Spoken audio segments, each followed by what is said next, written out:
తిరుమల లడ్డూ వివాదం గత కొంతకాలంగా వార్తల్లో నిలుస్తోంది. గత ప్రభుత్వం తిరుమల లడ్డూలో కల్తీ నెయ్యి ఉపయోగించారని ఆరోపణలు వస్తున్నాయి. దీనిపై దేశవ్యాప్తంగా చర్చ నడుస్తోంది. ఈ మేరకు ఈ లడ్డూ వివాదం ఇప్పట్లో చల్లారేలా కనిపించటం లేదు. ఈ వివాదంపై వైసీపీ కూడా స్పీడ్ పెంచేసింది. ఈ నేపథ్యంలో ఈ పార్టీ చీఫ్, మాజీ సీఎం జగన్ కీలక నిర్ణయం తీసుకున్నారు. అధికార పార్టీ నాయకులపై ఎదురుదాడికి దిగారు. ఇందులో భాగంగానే వైఎస్ జగన్మోహన్ రెడ్డి శుక్రవారం తిరుమలకు రానున్నట్టు ప్రకటించారు. తిరుమల ప్రసాదంపై వివాదం తలెత్తిన నేపథ్యంలో జగన్ పర్యటన ప్రాధాన్యం సంతరించుకుంది. అలాగే సెప్టెంబర్ 28న రాష్ట్రవ్యాప్తంగా ఉన్న ఆలయాల్లో ప్రత్యేక పూజలు నిర్వహించాలని తమ పార్టీ శ్రేణులకు పిలుపునిచ్చారు.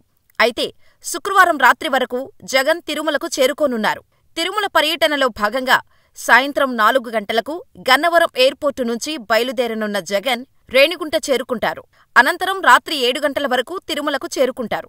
ఈ మేరకు శనివారం ఉదయం 10:20 అక్కడి నుంచి బయలుదేరి శ్రీ వెంకటేశ్వర స్వామివారిని దర్శించుకుంటారు. అనంతరం తిరుమల నుంచి తిరుగు ప్రయాణం కానున్నారు. ఇదిలా ఉండగా మాజీ సీఎం జగన్ కాలినడకన ఆయన తిరుమల చేరుకోనున్నారు. కాగా జగన్ పర్యటనను వైసీపీ నాయకులు, కార్యకర్తలు ప్రతిష్టాత్మకంగా తీసుకోనున్నారు. అయితే తిరుమలలో జగన్ డిక్లరేషన్పై సంతకం చేసిన తర్వాతే దర్శనం చేసుకోవాలనే డిమాండ్ కూటమి నేతల నుంచి వస్తోంది. ఇదే ఇప్పుడు ఉద్రిక్తతకు దారితీస్తోంది. జగన్ పర్యటనను అడ్డుకుంటామని ఉమ్మడి చిత్తూరు జిల్లా టీడీపీ నేతలు పిలుపునిచ్చారు. దీంతో తిరుమలలో తీవ్ర ఉద్రిక్త పరిస్థితులు నెలకొనే సూచనలు కనిపిస్తుండటంతో పోలీసు బలగాలు అప్రమత్తమయ్యాయి. వైఎస్ జగన్ తిరుమలకు రానున్న సందర్భంగా తిరుపతి జిల్లాలో పోలీస్ యాక్ట్ అమలు చేస్తున్నట్టు ఎస్పీ సుబ్బారాయుడు తెలిపారు. శాంతి భద్రతల పరిరక్షణలో భాగంగా నేటి నుంచి వచ్చే నెల 24వ తేదీ వరకు తిరుపతిలో పోలీస్ యాక్ట్ అమలులో ఉంటుందని వెల్లడించారు. జిల్లా వ్యాప్తంగా సెక్షన్ 30 పోలీస్ యాక్ట్ అమల్లో ఉందని ఎస్పీ తెలిపారు. తిరుమల లడ్డూ వివాదం నేపథ్యంలో గత కొంతకాలంగా తిరుమల, తిరుపతితో పాటు రాష్ట్రంలో నిరసనలు కొనసాగుతున్నాయి. శాంతి భద్రతల పరిరక్షణలో భాగంగా నెల రోజుల పాటు ఆంక్షలు అమల్లో ఉంటాయని పేర్కొన్నారు. అలాగే పోలీసు శాఖ నుంచి అనుమతి లేకుండా సభలు, భేటీలు, ఊరేగింపులు నిర్వహించవద్దని ఆంక్షలు విధించారు.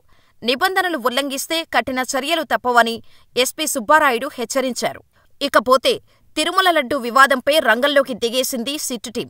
సర్వశ్రేష్ఠ త్రిపాఠి ఆధ్వర్యంలో 9 మంది సభ్యులు తమ పని మొదలుపెట్టేశారు. వైసీపీ ప్రభుత్వం హయాంలో తిరుమలకు నెయ్యిని ఎక్కడెక్కడి నుంచి కొనుగోలు చేశారు, టెండర్లు ఎవరెవరికి ఇచ్చారు, ఆ కంపెనీల లావాదేవీలేంటి, దీని వెనుక ఎవరు కీలక పాత్ర పోషించారు, ఇలా రకరకాల విషయాలు వెలుగులోకి రానున్నాయి. తిరుమల లడ్డూలో జంతువుల కొవ్వు కలిసిందన్న రిపోర్టు దేశవ్యాప్తంగా సంచలనం రేపింది. రేగుతూనే ఉంది. వివిధ రాష్ట్రాలతో పాటు కేంద్ర ప్రభుత్వం పెద్దలు రంగంలోకి దిగేశారు. మరోవైపు హిందూ సంఘాలు మండిపడుతున్నాయి. ఈ పాపానికి కారణమైన వారికి శిక్ష పడాల్సిందేనని దుయ్యబట్టాయి. పరిస్థితి గమనించిన చంద్రబాబు సర్కార్ 9 మంది సభ్యులతో కలిసి సిట్ ఏర్పాటు చేసింది.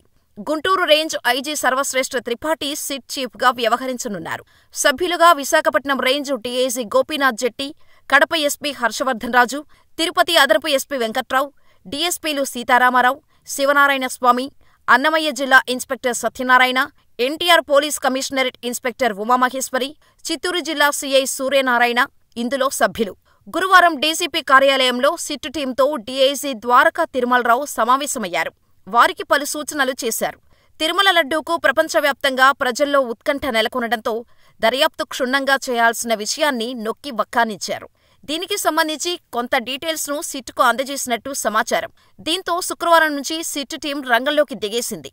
ఇదిలా ఉండగా సిట్కు సహకారం అందించాలని టీటీడీ ఈవోను ఆదేశిస్తూ ప్రభుత్వ ప్రధాన కార్యదర్శి నీరబ్ కుమార్ గురువారం ఉత్తర్వులు జారీ చేశారు. సిట్ టీం నేరుగా తిరుమల వెళ్లి టీటీడీ ఈవోను కలిసి ఈ కేసుకు సంబంధించి డీటెయిల్స్ తీసుకోనుంది. టీటీడీకి ఏ సంస్థలు నెయ్యి సప్లై చేశాయో తెలుసుకోనుంది. ఆ తర్వాత నెయ్యి తయారీ కంపెనీలు డేటాను సేకరించనుంది. వాటికి అర్హత ఉందో లేదో తెలుసుకోనుంది. అర్హత లేని కంపెనీలు ఎన్ని ఉన్నాయి అనే దానిపై కూపీ లాగనుంది. నెయ్యిపై గతంలో రీసెంట్గా వచ్చిన రిపోర్టులను పరిశీలించనుంది. చివరకు టెండర్ల వ్యవహారంపై దర్యాప్తు చేయనుంది.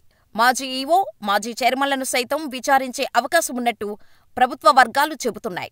వీలైతే వారిని అదుపులోకి తీసుకున్నా ఆశ్చర్యపోనక్కర్లేదని అంటున్నారు.